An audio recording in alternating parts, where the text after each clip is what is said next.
Evolutionary Art Hardcore 2.0 coming your way, episode 128. Today we're talking about keys to success and fitness by Para Pharma. So in this one, we're going to go over, Mobster and we're going to talk about keys to success, examples of the keys, how to use them, best Para Pharma steroids to be successful, and why Para Pharma is an A+ brand. So let's first start with keys to success, and I'll bring in Mobster on this one. This is his topic, so I'm going to let Yeah, him start off. yeah. Look, guys, if you wanted to be if you wanted to be wealthy, one of the things you should do is you should look up what's the commonalities. What does every person that started with nothing and ended up wealthy? What have they all done? And you would literally look if they trained, if they attended wealth seminars, did they create businesses? This is what you would do, right? So the same thing applies to politics. The same thing applies to education and so on and so forth. Lots of us are looking for a cheat code. We're looking for that shortcut to becoming wealthy. We're looking for the shortcut to getting a great education. How can I get a degree without studying? Well, you'd have to be incredibly lucky or just a fucking genius or have a photographic memory. And even then, you'd need to understand the subject somewhat in order to be really good. For example, chemistry, Steve, or physics. Right. So when we're talking about fitness, we go away and we look at those things that the people, especially the people that didn't look like genetic freaks to begin with, and how did they become advanced? Whether that's in strength, whether that's in fitness, whether that's in muscle size, whatever else. And then you go, what did they do on a daily basis, on a weekly basis, on a monthly basis? What did they do to get as lean or as ripped or as muscular? It makes sense, okay? So when you come on the forums, you will notice, like, and we've talked about this before, and it's actually one of the examples of the key to success in fitness that we've discussed on a previous show. We said we did a whole show about running a log. I think we've done two specifically about logging what you do, etc., etc. And what do we talk about when we say the ones that are the most successful when they run those logs are the ones that have pictures of their food, the ones that are consistently logging in, the ones that aren't afraid to take advice, and so on and so forth. And that's just from the log stuff, Steve. So again, the reason why those people are successful is because they are literally putting what they're doing out there for everyone to see. So there's almost an argument to be made when it comes to the log specifically. You can't fuck up. You're not allowed to. The guys will see if you fuck up. You're allowed a little bit here and a little bit there, but pretty much you're not allowed to fuck up. You've got a food prep. You've got to eat proper food. You can't go and grab a ready meal at the supermarket and so on and so forth. We'll talk about PEDs, we'll talk about PCT and so on and so forth.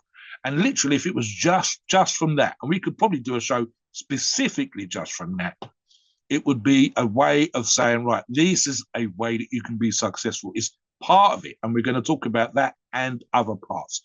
But it's definitely a way for you, the listener, to come onto the forums and go, right, who's the strongest and why are they the strongest? Was they born that strong or did they get strong over time? And if they did, what they did do. The one who's the most ripped, the one who's the most muscular, there are always going to be arguments of genetics and PEDs, and we know that PEDs are the kind of cheat code. We know it is. With and without, there's a fucking difference. Absolutely. But you cannot literally just take steroids and win competitions. You have to train, you have to eat. So we're going to look at all of those aspects, whether that's making good choices with PEDs, with companies like Para Pharma, whether it's running a log and so on and so forth. So what do you think about the keys to success? And I also think Steve and I will tell you some of the things that we've personally done that's enabled us to be successful in certain aspects of fitness. Well, number one, these guys have tremendous genetics, and that gives them a step ahead. So, unfortunately, just like anything in life, as you said, Mobster, sometimes when it comes to wealth, well, most times, the people that claim, "Oh yeah, I'm self-made. I made my own money through this or through that," they're full of shit. Usually, they inherited money. They inherited $1 billion or $1 billion business from their daddy, and then they use that money just to go skate through life.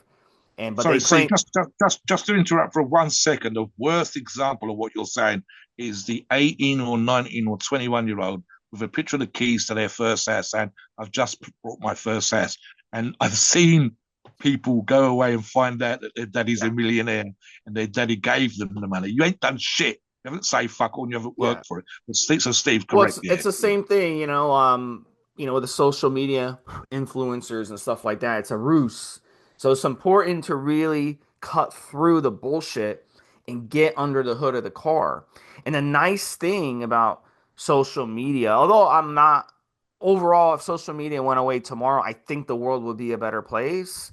But I think there are some good things about social media. Maybe 10% of it is good. And one of the good things about it, and the fact that we have phones that we record with, is we can see an intimate example. Unlike in your day, Mobster, back in the Yeah. old days, we could see what these guys are doing.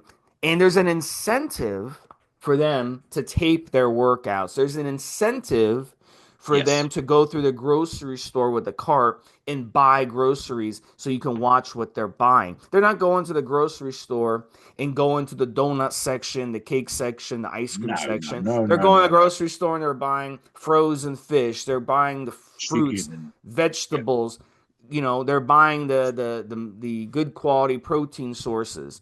That's Yes. what they're doing. So you can follow them around. If they go buy peanut butter, they're looking at the label and making sure that it's a good quality peanut butter and they're getting a good quality one if they know what they're doing, which I hope they do. But Yeah. so that's one of the incentive. But the incentive for them is they get views, they get clicks, more people. It's a domino effect. There's an old saying, I'd rather have a billion followers on social media than have $1 billion. Because with those billion followers, you can extract money from them. You can get views and monetize the views. So Instagram and YouTube, you get paid for views if you're monetized. And that's a little incentive to draw in people and get it. So we see the videos of the professional bodybuilders walking around. You can Google. There's a famous one by Jay Cutler with millions and Yeah, millions of that's what views. I'm thinking of. And he's walking around and he's in a grocery store and he's shopping and he's putting stuff in his cart. So, we could get an intimate look at what they're doing and copy it. But here's the problem with that is if you eat what Jay Cutler eats every day, you eat that amount of food, you're not going to be able to partition it properly. You're not going to be able to absorb it properly. You're probably just going to end up fat, And the reason is he's on so much shit that his body is able to partition all that protein, all that food. So you don't have to follow what he's doing, but you can get an idea of the foods that he's buying and take it down a notch to where you're at in your level. And that would get you in there. He's spending thousands of dollars a month on steroids and growth hormone and IGF-1 and all these peptides and supplements and all this stuff that he's taken. You don't have to do that. Obviously, it's not in your best interest to do that.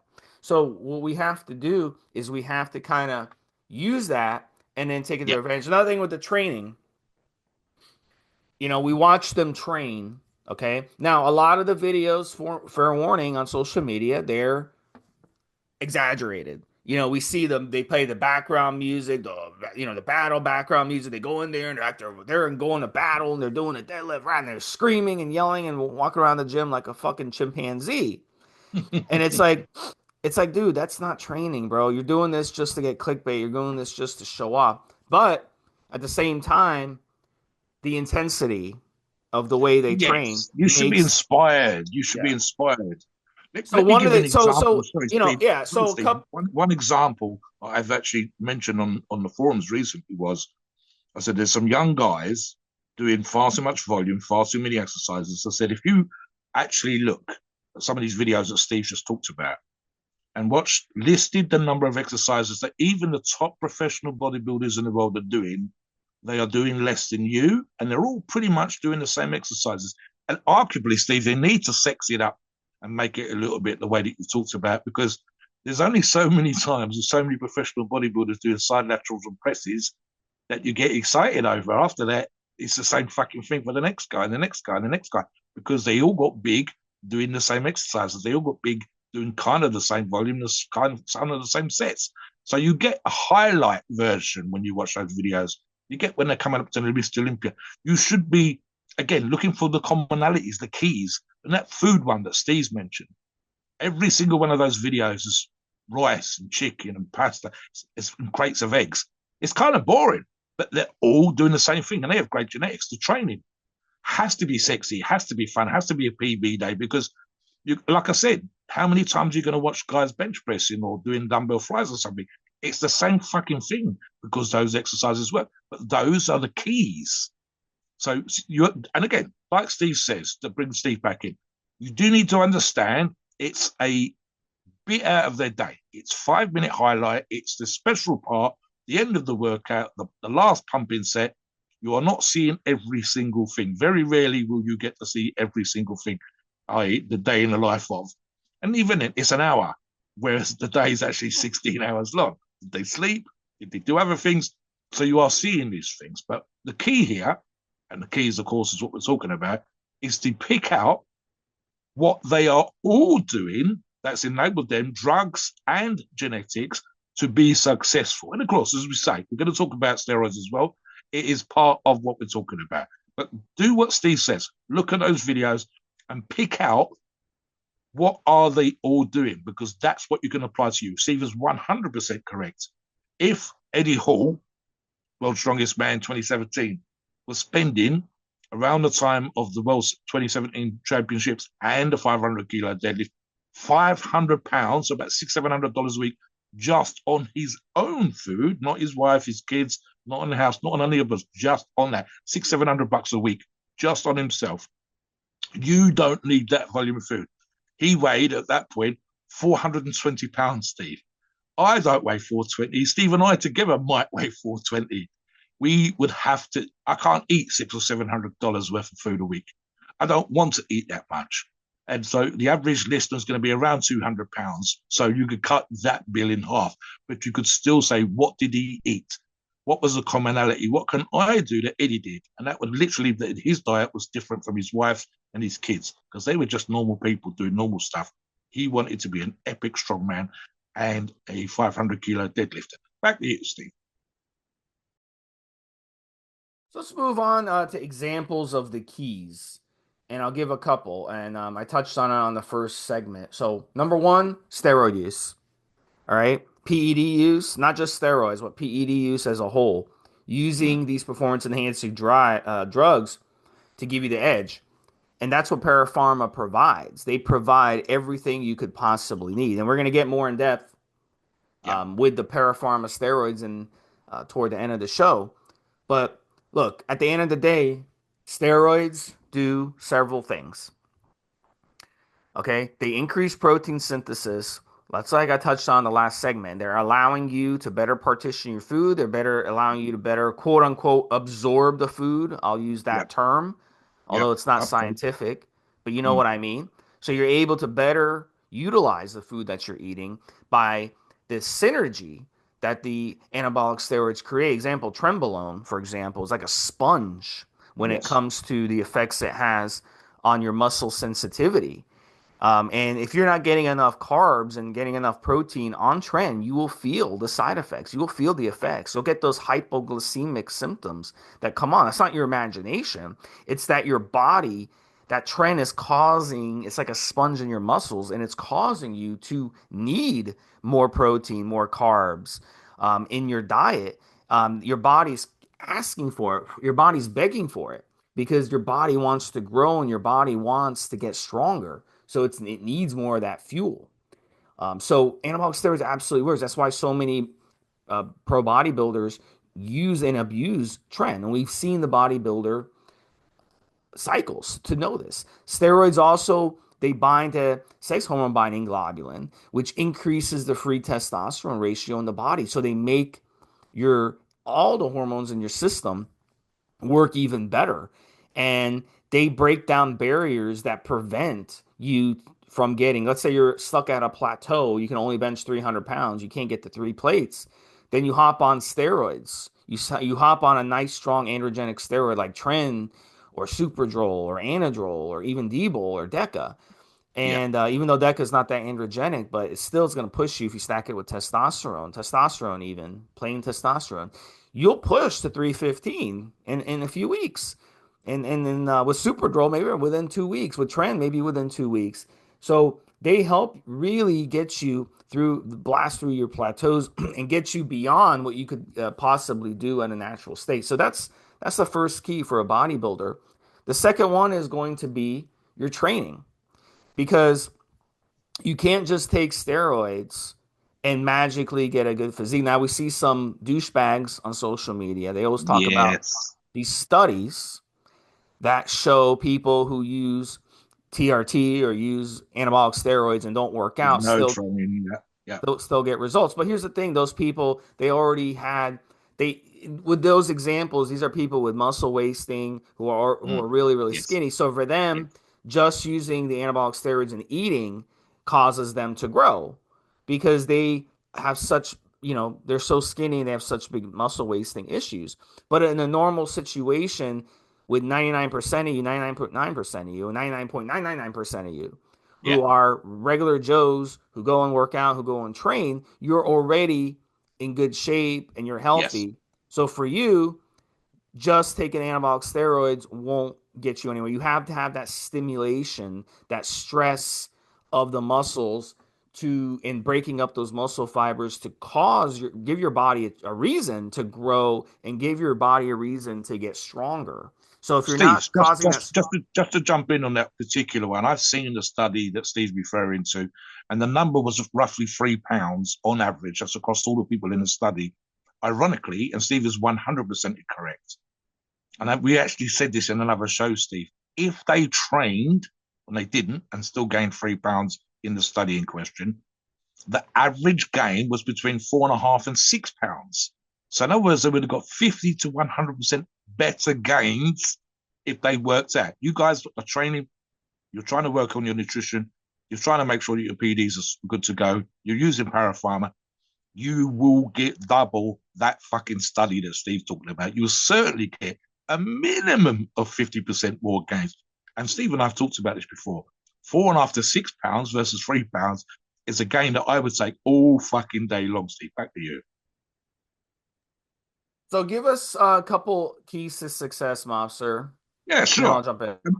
Look, so number one, right? I sometimes see people talk about motivation, and I see it as a big deal.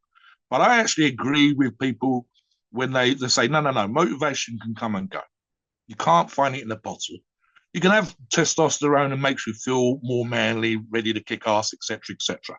But I'd actually argue that one of the number ones, and I'll actually bring Steve back in briefly as well for this. We've talked about soccer players, we've talked about American football players, and obviously the focus of these podcasts is people that lift weights, strong men, bodybuilders, etc. So one of the huge ones, Steve, is simply being consistent. And I'll give you a silly little example. There's a Chinese fella that came in the gym this morning. Apparently, he remembers me from years ago, but he hasn't been for years. I've been living in this neck of the woods now for 12 plus years. So I think he met me back in 2012, 2013, and he hasn't been in the gym since. He hasn't been to any gym since. Whereas I've been consistently training. So the consistency, literally getting your ass to the gym and working out, or being consistent with your food, or being consistent with your nutrition, your rest and recovery, or even being consistent with good PED cycles and time off from PCT, Steve, is super, super important. You cannot. Here's the thing, right? And I'm going to use a really crappy example. And I'll bring Steve in to talk about American soccer players that have been consistently good and why. Okay. So if I was Joe and I trained for 6 months, and I was incredibly fortunate, not using PEDs, I put on 6, 7 pounds of muscle. Great. Okay. Let's say that Joe's old enough. He does a cycle. He puts on another 6 pounds. So now he's 12 pounds up, perhaps in the first fucking year, Steve. 6 months training naturally, but he was 25, 26. And he jumped on PEDs, did a short cycle, 8 to 12 weeks. Boom, another 6 pounds of muscle. He's kept everything. He's 12 pounds up. He fucks off and goes and works on the oil rigs or on boats or the railway or something. And because of that, he's unable to get to the gym. He can't be consistent with his diet. Everything goes out the window. Not he's getting drug tested.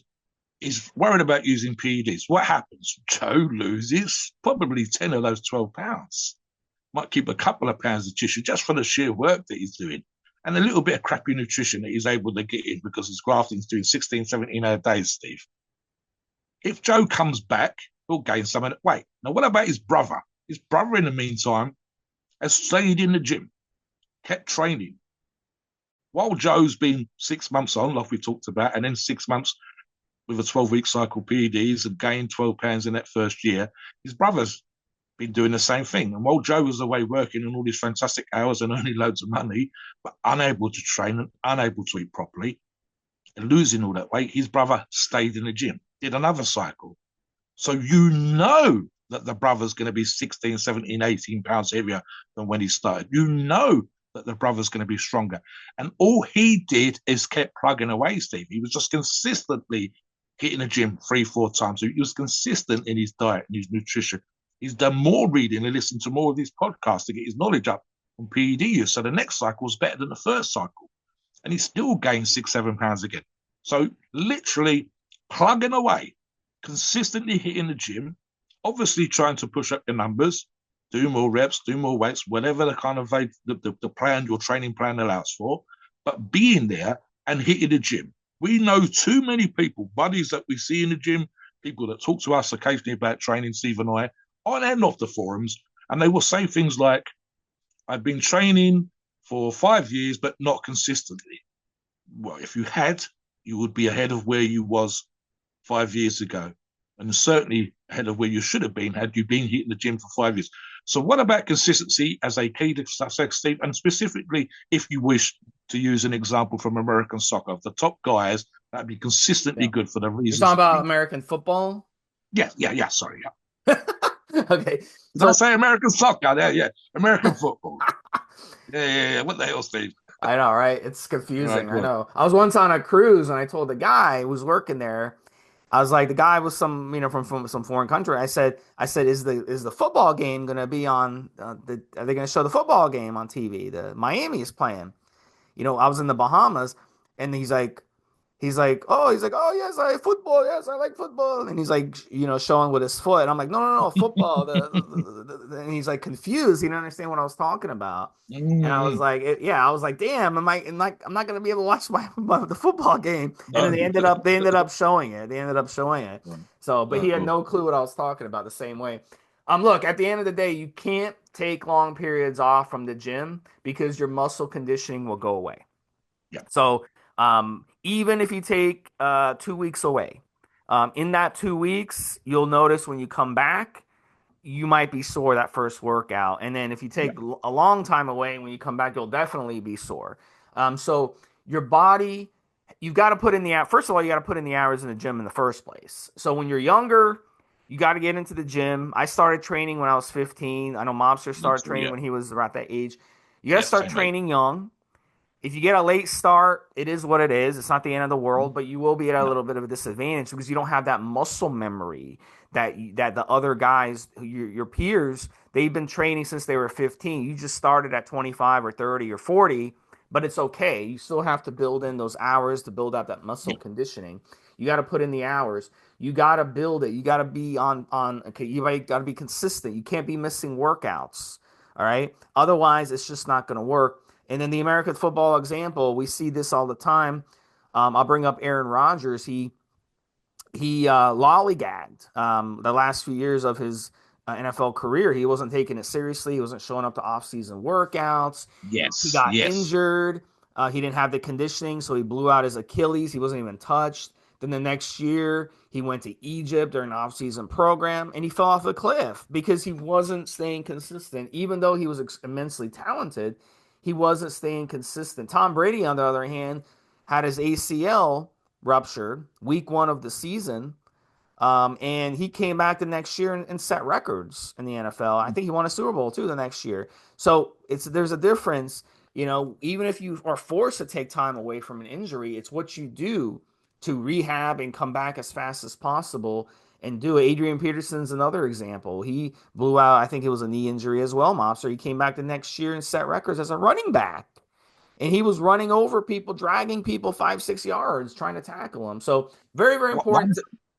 one thing that you've told me, Stephen, and you just touched on it very briefly there, is the guys that I think are most consistent and end up being GOATs, greatest of all time American football players, are the ones that, what Steve mentioned, the pre-season training. There are guys that at the end of the season won't do fuck all, Steve, until the training camp 2 weeks before the season starts again. Whereas some of the goats Yeah, will you have two can't. weeks off Yeah, and then today, plug if you straight do back in. that, you'll be out of the league in no time. It's, in the Yeah, old days, they you'll be used to benched. work construction jobs. They used to be painters and roofers and stuff in the off season because they didn't get paid shit. The NFL only was paying them like 20,000 a year, so they Mm. had to work in the off season. And by the time they showed up to training camp, they had to use the training camp to get into shape. Now the players are making a fortune with the new collective bargaining agreement. The minimum salary is 1 million a year, so they have plenty Yeah. of money. They don't have to work in the off season, but they do have to stay in shape and work out. They can Yes, go yes, on, take a vacation, whatever, but they still that's have to it. train and Yes, be focused in the off season. If they just show up to training camp and magically expect to get into shape in that 2 weeks, then they're going to fall behind quickly. And we see a lot of players who retire during training camp because they're like, you know what, I can't do it anymore. I don't have the willpower. I don't yes. have the motivation to even do the training camp. I hate this shit. So they just retire, and they're like, I just don't have it anymore. So now the next key, I'm going to get into the next key, and then I'll bring in Monster if he wants to talk about more, is nutrition. And listen, if you're eating junk food that causes your body to be under constant stress, then how is it supposed to recover and repair from your harsh workout? It doesn't make any sense. Like if you go work out, then you go to Chick-fil-A or you go to the fast food pizza place and you eat that type of junk food, which is extremely heavy, full of refined oils, full of additives, full of crap in the food. It's just going to stress your body out to the point where your body's going to use up all its juice. Just like if you're playing a video game, you have the bar that shows your juice. Once you're out of juice, boom, you lose, and you got to put another quarter in the machine. Remember those arcade games? Well, it's the same thing. You've got a certain amount of juice in your system, and if you go and eat junk food, and your body has to use up all the juice from that junk food, it's got to process that junk food, break it down, digest it, okay? Spit out all these enzymes at the same time. It's not gonna use that juice on your to help your muscles. So nutrition is key. So a key within a key, the key within a key is food prep. And that's the way to Yes. ensure you're getting nutritious food is to know what you're putting in your body. You go to a restaurant or you order in food or you go get fast food, you don't know what's in that food. You can look it up, but my point is there's a lot of shit in that food. That chicken, I had some idiot one time on the forum say, "Oh, it's okay if I eat Chick-fil-A. It's chicken. It's just chicken." I'm like, "No, no, no, no, you moron. No, honestly. First of all, it's the lowest quality, Yes, crappiest chicken that's fed the yes. worst diet. It's got Yep. tons of polyunsaturated fats, which go straight to your arteries, not just inside your arteries, but outside of your arteries. And that's why people are dropping dead from strokes in their 30s and 40s. And then number two, how do these fast food places cook their food? In refined oils at high heat. We're talking about processed refined oils because it's cheap And the and it's sauces, Steve. The and it's sauces. and it's satiating. So that's why they do that. So they save money and you walk away like, this tastes good. This refined oil tastes good because you're so addicted to it. But those refined oils stress the shit out of your body. So if you go and eat fast food after a workout, or at any time, or before bed, or any time, your body is going to use up all its energy on that food because it's got to process all that junk food you're putting into it. So it's a killer. So you want to basically food prep your own food. And we're seeing this. If you go on the forum and you look at logs, you see people who are the most successful, they are food prepping. And so what I like to do is, you know how Whole Foods they have the hot food bar, but I don't get the food from the hot food bar because they use refined oils in that food. But I use those containers, those cardboard containers. I usually get like 7 or 8 of them, right? And I just put Mm. them in my cart to take home. And what I do is I'll get the foods, whatever food I'm getting, my protein sources, my vegetables, my rice, all that stuff, and I'll cook it at home. Okay. And then I'll use those containers to store them in the fridge, those cardboard containers. And it works out perfectly because that food will be good for 3 or 4 days. So if you food prep twice a week and the food get stored in those containers in the fridge. All you got to do is reheat them, and you got your meals. So twice a week, do food prepping. It takes about maybe an hour or two to do food prepping, and that doesn't even consider that you're using a grill or an air fryer or a rice cooker or a slow cooker to cook the foods. So that or an oven that does the work for you. The appliances that I'm using do the work for you.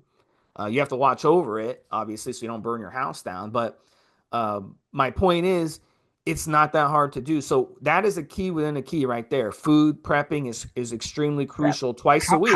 how important is it, Steve? Top pros, bodybuilders, and strength athletes that work with food prep companies as well as food Yeah, prepping and themselves. and when Top the top movie stars that will have yeah, a chef on exactly. the I was gonna set. say that. Yeah, And even yeah, NF and even you're talking about American football, the yeah, top players, they're making so much money. Like we're seeing quarterbacks making 40, 50, even now 60 million a year. Dak Prescott yeah. just signed a With 60 chefs, million. with chefs. So they can afford their own fucking chef. So they come home from the game and the chef is sitting there in their kitchen, blah blah blah blah. They got their meal, their nutritious meal waiting for them. Mm. And that's a huge advantage. And that gives them an advantage over their peers who are coming into the league and who aren't making enough yet to afford their own chef. Now they have the advantage of having home cooked meals where they don't even have to do shit. So the chef will come and cook a big meal for them and store them in boxes and boom, they'll put them in their Yeah, fridge. yeah, Say, okay, buddy, I'll see you on Wednesday. I'll be back to, and they'll come and they'll prep up 3, 4 days worth of food for them. That's what they do. This is yeah. real. This is a real thing that they do, guys. And Yeah, it it's doesn't matter working. who they are. You're talking about a $20 million film contract, a 20, $30 million The American Rock, football player. you know, Yeah, The The Rock. Rock, he has his Any own of the chef. Yeah. superhero movies, they've all got to have a six pack on set. There's only so much you can do with CGI. You still got to have the muscle. And I want you to be in shape. They're training at 4 o'clock in the morning and they are eating food prep food. It might be specific to them, but it's food prep food. So you've got the greatest genetics for strength or muscle and the income and the willpower, and you're still either preparing food prep food yourself or having food prep food prepared for you. So this is something that you, the average listener, the person that wants to get in shape in the gym, can absolutely take away. Food prepping works. It means, Steve, that you can't cheat. There's food there, and it's good food. You've cooked it, you prepared it, you know it's spiced how you want it. You know what how much sugar's If in you there because come, you. I was gonna say, if you come on my specific log, I show Yes, you guys how to food prep yep. pizza. I made a homemade You pizza. did two meals that you showed people Yeah, last week alone, Steve. burgers. I do chicken wings, but I use high quality ingredients and I make them Yes. myself. I don't use any Yeah. refined oils, and it doesn't fuck with your stomach at all. I show people how to make a homemade pizza with vegan cheese. Healthy flour. What was the flour you used, Steve? It was an almond flour crust with There you no go. additives. I check I scan the barcode. I have an app I called it's called Yuka, YUK. I scan the barcodes. It's free to use and it tells you if there's additives. It doesn't use the almond flour crust has zero additives. So I buy the crust by itself, or you can make your own cauliflower crust, which isn't hard to do, which I've done in the past as well. I get a vegan cheese that's free of additives and it doesn't fuck with my stomach. Most of the vegan cheeses will fuck with your stomach. And of course, dairy cheeses will fuck with your stomach. Then I add chicken, broccoli, uh, pepper, and then whatever else, whatever toppings you want. And, you stick it in the oven for about 15 minutes at 400 degrees. And boom, you have a pizza. Like it tastes better than the shit pizza you get from the fast food place. And it Mm. doesn't fuck with your stomach and it doesn't stress your body out. So I'll eat half of that and then I'll put the other half away and then eat it in the future. And then I can food. That's a way to food. You can make two pizzas and then you could cut them into four slices and you'll have a different slice. And it's healthy and it doesn't fuck with your stomach. It doesn't stress your body out. Anything that you eat, think about it. Anything that you've eaten over the past week that you've eaten and your stomach hasn't felt good after, that's fucking with your stomach. That's preventing results and preventing gains. And Yeah. it's just gonna bloat you up and make you feel like shit. So you've gotta learn what foods you have to eliminate. Like me, I don't consume any dairy. Why? Why don't I consume dairy? Because like Mobster, I can't digest dairy. So I have two options. Yeah. I can I can't do either, I can't do milk or dark chocolate, and I can't do yeah. spicy. So here's the thing, and I can't do garlic, onions because they're very high FODMAP. So our fermented foods, I can't do fermented foods because they're very high FODMAP. So that, they fuck with your stomach. So you have to eliminate things in your diet that upset your stomach. I had a client come to me and he's like, Steve, I got stomach problems. I'm always on the toilet. I don't know what to do. I've got diarrhea, blah, blah, blah. I'm like, well, give me what you're eating. And he gave me a list. And I'm like, be specific. What are you putting in these foods? He's like, oh, I put garlic in all my foods. I say, well, that's your problem. He's an Asian guy and he loves using garlic in his foods. I said, dude, eliminate the garlic. And then a week from now, come back to me and see what happens. He came back to me a week later. He's like, Steve, you were right. I've been using garlic in all my dishes, but the garlic is very high FODMAP. It's very irritating on the stomach lining. So if you've got a leaky gut or IBS or anything like that, or Crohn's, it's an absolute killer. So just by eliminating certain foods and doing an elimination diet, you can figure it out. But if you want to have dairy, you can buy enzymes, a product called Digest Gold, for example. Go to your health food store and get an enzyme and take two or three of those before your meals. I take those whenever I travel overseas because the food overseas, is kind of foreign when you're not used to it. So it's very good to take an enzyme before your meals, and that helps you break down the food. So if you want to consume dairy, make sure you're taking an enzyme before you consume dairy. But at the end of the day, um, it's better just to eliminate the foods that irritate your stomach and not make things harder on your body. So that's huge. That's a huge key. And I'll tell you something, if you eat the wrong thing and go work out, I talked about it on the last couple episodes. If you eat the wrong thing and go work out, your body's gonna want to get rid of it. So you're gonna fuck up and stress yourself up during your Yeah. workout, and your body's already under stress during your workout. So Puking or shitting not good during a so workout, it's either Steve. it's gonna have to come out some way. So it's Yeah. probably gonna the quick, most efficient way for it to come out is through your mouth, and you're gonna be Yep. throwing up whatever you just ate. So it makes more sense to use food as a weapon and not use food as a detriment. And if you're eating the wrong Against yourself. thing Yeah. and you go and you try to squat and you're gonna be like, oh shit, I gotta run to the bathroom. I got diarrhea or I gotta throw up. Why does this keep happening to me? Because you're not eating properly. So you have to watch what you're eating, and you have to do an elimination diet where you eliminate foods that are irritating your gut. That's a huge, huge key, and that's gonna take everything you're trying to do. I don't care if you're trying to be a runner, a triathlon, a bodybuilder, a power lifter. I don't care what you're trying to do in life. Okay, you can't go through your day feeling bloated and gassy and disgusting and heavy and feeling nauseous all fucking day because you're being You're stubborn and holding yourself back, yeah, Steve. You're you holding are. Yeah. yourself back. You literally weaponize food against yourself. You should be using it to build muscle, to get into shape, to feel good. You shouldn't be weaponizing it against yourself by having something you like the taste of, but it's not as to your detriment, as Steve said. Literally making you sweat, making you smell, putting you in the toilet multiple times per day when you'd rather be doing something else. It's stupid stuff, Steve. It's a silly, crude example. You imagine being bloated and feeling gassy and all the A, rest lo- of it and trying to have a lot sex. of it though, No, Mobster, is hormone marketing. training. A lot of it is marketing because the food companies they hire celebrities and athletes to market their junk foods on TV. So you see the Mm, celebrity athlete eating the junk food. You see Michael Jordan eating a Big Mac. You're like, oh, then it's okay for me to eat. He's eating it. And it's the same thing with supplements like protein powders. 99% of protein powders are shit, you mm. know?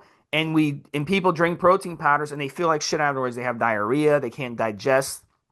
The lactose is full of additives. It's got high fructose corn syrup and all kinds of refined oils and all kinds of dyes and all kinds of shit that don't belong in the body. But because their favorite bodybuilder has a picture of himself on the tub of protein powder, people think, oh, yeah, I should force myself to drink it because it's good for me. Because they believe the ruse of the supplement industry. And the thing is, I'm telling you, your body is smarter than the food company. Your body is smarter than the supplement companies. Okay, so Steve, listen to your body. If it doesn't like Steve, it, don't drink it.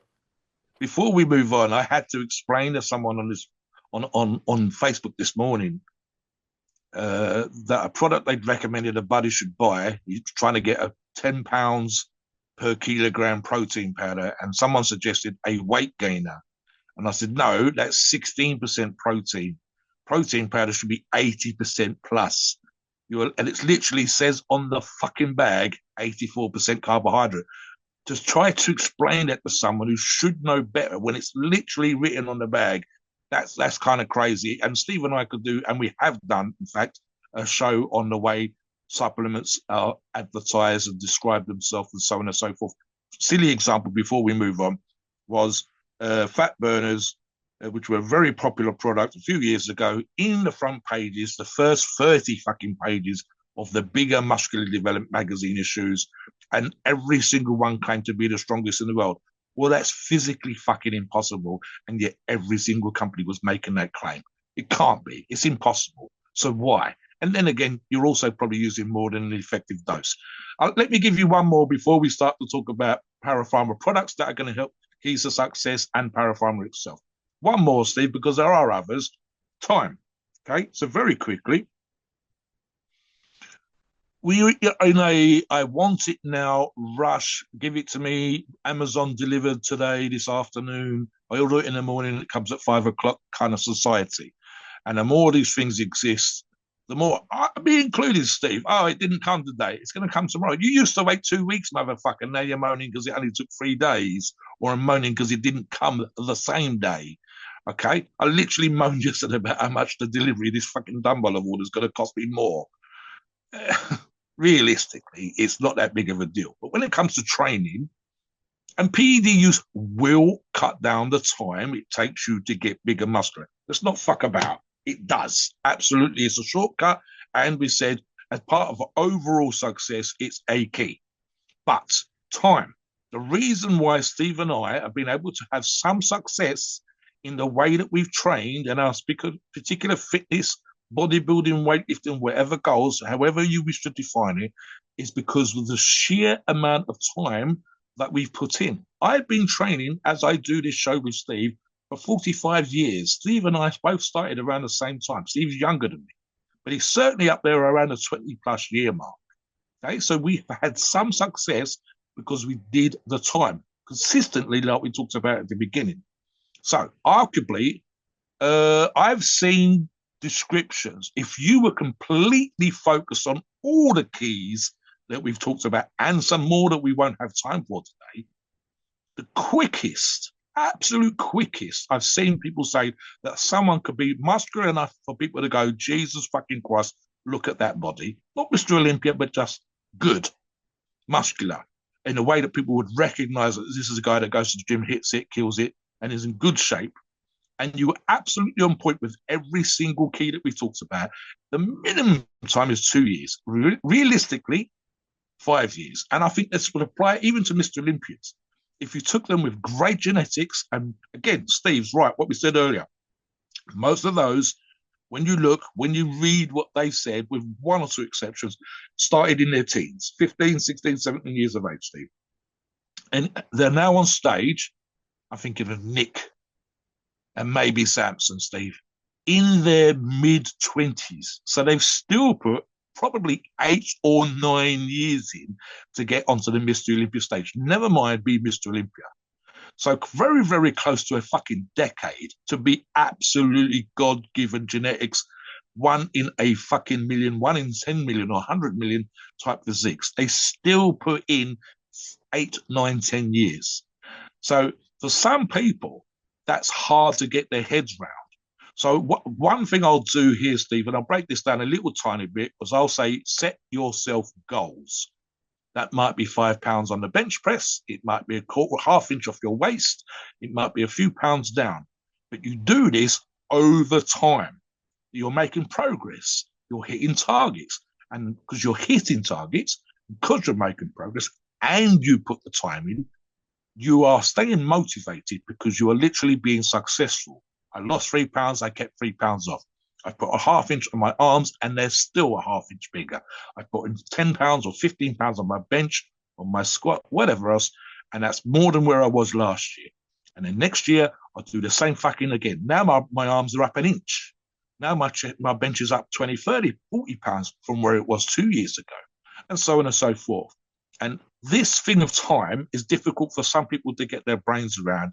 If you say to a young lad, 18, 19 in the gym, Steve, you'll be great in 10 years, he'd probably give up and fucking leave. The fact that he will be better next year than he is this year and better again the year after, and then he will be amazing for most people's thinking in 10 years' time, is sometimes beyond people. But it's actually part of one of those keys. All of the athletes that we talked about, and the movie stars, and the bodybuilders, soccer players, American football players, every single one, all of them have got really good genetics for what they do. All of them, I would argue, Steve, and we've talked about this on other shows, probably use PEDs, but they've all put the time in. They've all literally got really, really good. Typically, the old 10,000-hour rule for a chess player or whatever else a player see, they've done their time. They've put years in from teens to early 20s to mid 20s. Again, most athletes absolutely fucking amazing in mid to late 20s. That's still 10, 11, 12, 13 years time to be absolutely fucking epic. I don't care if you play golf or chess, darts, whatever, bodybuilding, weightlifting, anybody that hits the gym, it still requires a certain amount of time. And being consistent, as we talked about, having your nutrition on point and putting the time in, setting those goals, all of these things and others, rest, recovery. We've talked about training logs here, Steve, and so on. Let's talk about PEDU specifically now, especially using Para Pharma products, which will aid your keys. And as Steve sort of said, and I've agreed, is also arguably part of the keys to success as well, Steve. Yeah, and you better be using high quality steroids in the first place. Did you know most steroids out there are underdosed or fake or low quality or mislabeled or they have things in them? We've seen examples of floaters in the gear. If there's floaters in the gear, what else do they have in there? Bacteria. Insects, hairs, Yep. flakes of But fucking worse than that, skin, it's the stuff you can't see. It's the heavy metals that you're injecting into bacteria. your system, the heavy metals, and that will catch up to you as you get older with the toxicity. So you want to make sure you use high quality parapharma gear first of all. And we're going to get into some of the best parapharma products that we like. So first off, I'll talk about paratropin. And we've talked about it on previous episodes, but it's their growth hormone. And the nice thing about the paratropin is it's affordable and it's high quality. So back in the old days, if we use growth hormone, people would have to use 6 IUs, 8 IUs just to get 1 or 2 IUs out of it because they were so underdosed and low quality. But with the paratropin, we're seeing people use 4 IUs, 3 IUs even, and they're getting carpal tunnel. They're getting side effects from that. So I always tell people with paratropin, you don't need more than 1 or 2 IUs in most situations, unless you're trying to compete or trying to really take things to the next level. So if you're looking to add something to a cycle or even use it by itself, paratropin is a great option. And you could buy a kit that will last you 2 or 3 months and it's very, very affordable, mobster. Very affordable. It costs less. The growth hormone is going to cost less per month than it would be to detail your car. That's how affordable it is. So you got to give props to Para Pharma for providing excellent growth hormone. What do you got? Just on growth hormone, as I've explained in recent shows, including Para Pharma guys, in real terms, it's the best price it's ever been versus what we used to pay back a day, Steve. I think now recently you can pay $200 for a month's supply of less than some of the sales what we used to spend $500 on 5 or 10 years ago. And that $500 in real terms is $800 or $900 today versus $200 for growth hormone. That's because it's more common, it's easier to get hold of. Companies like Para Pharma have kicked ass in the competition. More is produced than before. It's much easier to get hold of than before, and the quality has definitely gone up. It used to be the most faked PED ever because who the fuck that was selling PEDs wouldn't want $500 for some inert powder? Maybe they'd probably make $400 and only lose $100 on the vials and the powder and whatever that they were producing to sell to you versus what you can get now. And companies like Para Pharma's growth hormone is fucking tip top. And we've seen certificates of analysis. We know products have been tested. I like, for example, Steve, and again, this is comparing back in the day versus now. I'm looking right now on the Para Pharma page at some of the blends. And one I've used myself specifically is the Cut Stack 150. Recomposition City Steve with test propionate, trenacetate, and drostanolone propionate. I recomposition like a motherfucker. It was the first time we used Trent. I ran this. I think it was 3 jabs a week, Steve, 1 mil. So that would be 450 mil per week total, 150 mil of each of the steroids, already put together for you. Recomposition City lost, as I said on other shows, 2 inches or 2 notches, shall I say, off my belt on my waist, and kept that off for pretty much the whole majority of the time, probably 4, 5, 6 months afterwards. It's taken that much longer for me to put weight back on and go back a belt notch on my weightlifting belt, Steve.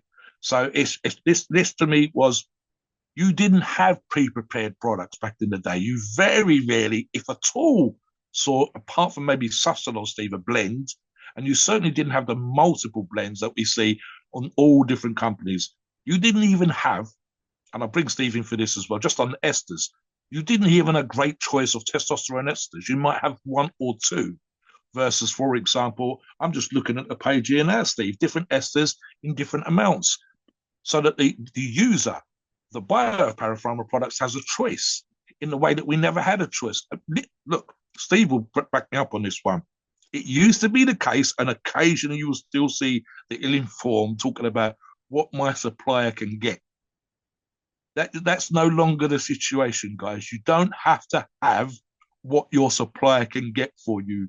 You can have all of the esters in varying amounts, and that's just in the single source products. You can have pre-prepared blends that are exactly as you would use in your own cycle.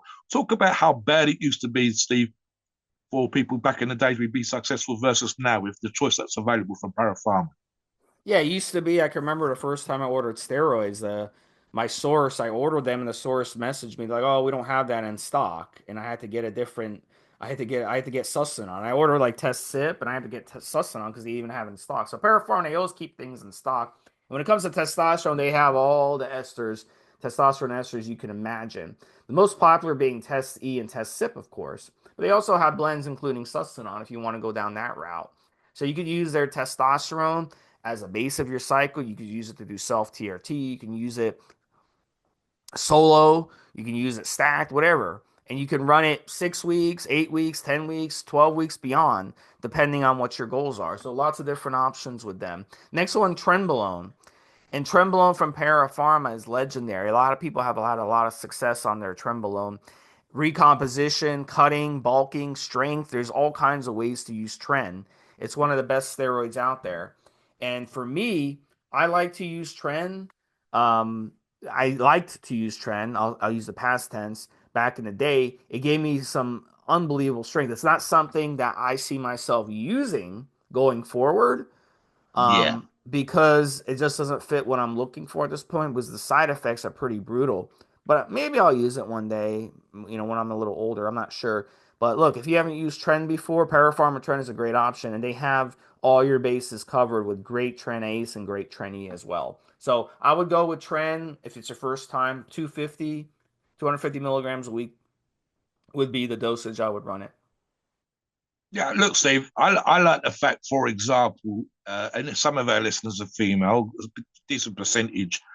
Just on the Anavar, you have two choices of 10s or 50s. 50 milligrams a day is incredibly common, 4 to 8 weeks, 50 milligrams a day. But if you're female, one of the steroids we recommend is Anavar. The fact that they have 10s makes it much easier for a woman using parapharma products to split that pill into 2.5 milligram or 5 milligram amounts for them to dose, and they see how they get on with using Parapharma Anavar. The same thing, for example, is Steve, and it's very popular with lots of users, the fact that they offer both a 10 and a 50 milligram option on the Winstrol. Look, you can go on source, you can go on reseller company sites, and you can put in different brands, including Parapharma, and you can look at what's available. Some sources only offer a set amount.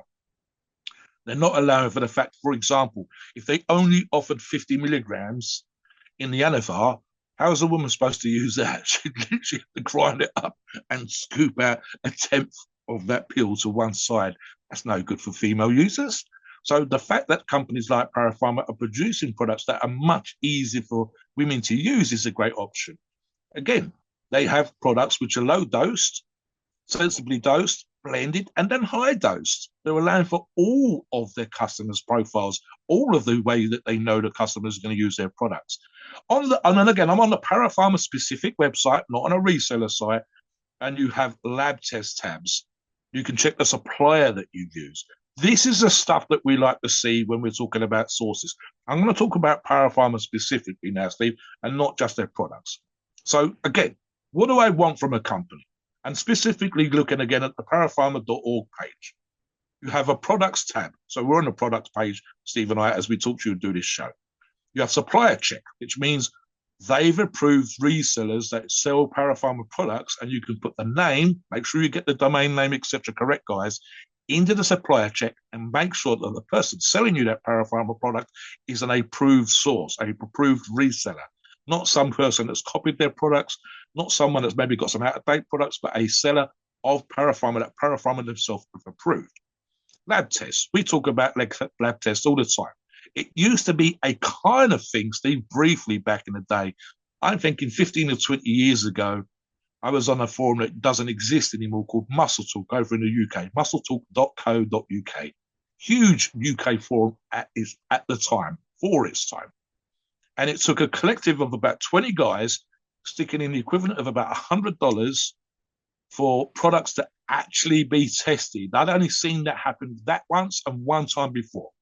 Now it's way more common. The price for certificates of analysis for you to get steroids tested yourself, like we talked about with the growth hormone, has come down. There are more companies that do it. There are 2 or 3 companies that everybody uses. And the price per test, I believe, Steve, back in the day, it could easily be 15, 20 years ago was $1,000. Then I think it went down to about $200. And now for the simple, does this product contain this amount of steroid in the vial, in the pill, is about $100, $120, $130. You guys can check these prices for yourself. And it's way more common with companies that we approve, like Para Pharma, where you will see lab tests there. You can literally, if it's not as up to date as you want, guys, you can contact the company and say, do you have an up to date certificate of analysis? Do you have a test for this product? Another thing, Steve, look, I've seen companies, sites, and I even mentioned this on one show before, Steve, where the fucking product that they've taken a picture of to put on their website, the label was wonky. If you can't even put the fucking label on the thing, the actual product that you're going to sell, and this is the picture of the product that you've made for me to look at when I clicks onto your website, I don't even want to know what's inside the product. I don't even want to think about it. It's a stupid example, Steve, but you are that lazy that you can't even bother to put the label on properly. Then God knows what's in your product. Who knows how sterile it is? I've seen other examples, Steve, and I kind of get it a little bit in one particular marketplace, not the American or EU marketplace, but one particular marketplace where some of the labels, and it's kind of nice because the products can be good, where some of the labels look like they've been printed with a children's My First printing kit. If, again, label printing, especially if you're a proper company and it's been around 13, 14, 15 years, like Para Pharma, should be professional. They literally have, and I'm looking at the sachets right now, Steve, products that they produce that look just like Para Pharma products that are pre-printed, vast hundreds of thousands of labels at a time, sachets at a time, with the label printed on, with the codes on, with the use by date, when the product was manufacturing registration numbers, all this kind of stuff, pre-prepared in the tens of thousands, hundreds of thousands of labels and sachets at a time, purely and simply because that's how a professional company works. And that's just on that. Now, you can come on the forum just before I finish, Steve, and search for Para Pharma on Evo, on all the Evo family of forums, and you will find people using their products. So it's not just Steve and I saying, this is what they do, this is how they should be. No, you can come on, search, and click on the members log and see, I'm using this Para Pharma product, I'm using Para Pharma growth hormone, I'm using Para Pharma Dianabol. This is the workout I'm having. This is a success of it. And if these people, especially as we talked about at the beginning of the show, are following those keys of success, you will see that Para Pharma products are part of the reason why they've got great physiques, why they're ripped, why they are muscular. So definitely, guys, let us know your thoughts on what you think are keys to success. There's other ones that we didn't get time to mention today. I'm sure you've got keys to success in fitness of your own that you can talk about. Please let us know in the comments. Come onto the forums. We want to hear what your thoughts are. What do you do that perhaps we didn't mention that you think is part of your reasons for being successful in your approach to fitness? Please note, we are not doctors and opinions are ours.